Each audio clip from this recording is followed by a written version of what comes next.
Hello friends, आज मैं आपके साथ कॉमर्स का एक और टॉपिक लेके आया हूँ और टॉपिक का नाम है duties oblique liabilities of a promoter.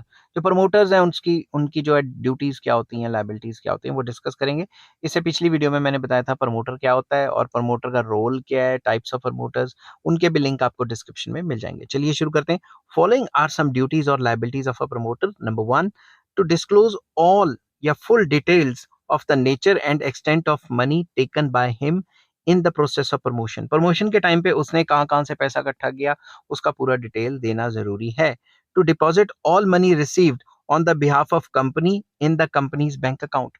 उसने डिफरेंट इन्वेस्टर से जितना भी पैसा इकट्ठा किया है प्रमोशन के दौरान, वो प्रमोटर की लाइबिलिटी है, उसकी रिस्पॉन्सिबिलिटी है कि वो सारा पैसा कंपनी के बैंक अकाउंट में डाले, खुद ना खा जाए। समझ गए बात?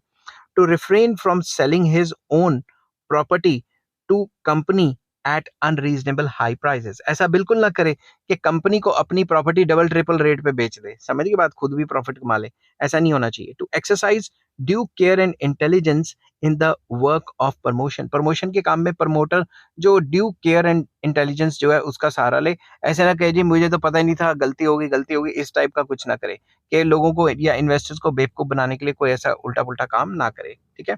उसके बाद नेक्स्ट आ जाता है to act without deceit.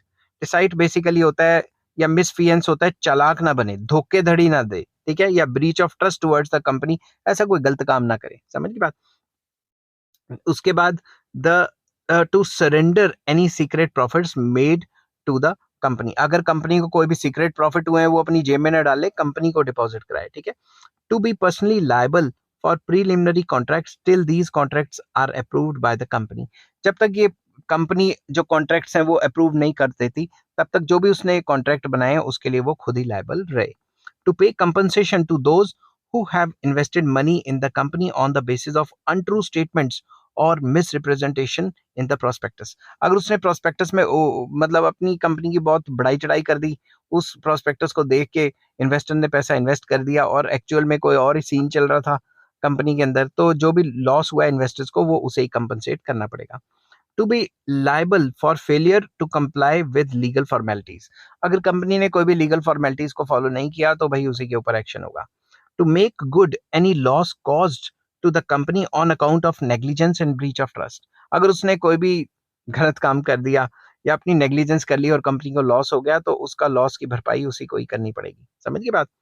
Next topic लेके आऊंगा इनकॉर्पोरेशन ऑफ अ कंपनी, और इस चैप्टर के सारे लिंक्स आपको डिस्क्रिप्शन में मिल जाएंगे। Take care, bye bye.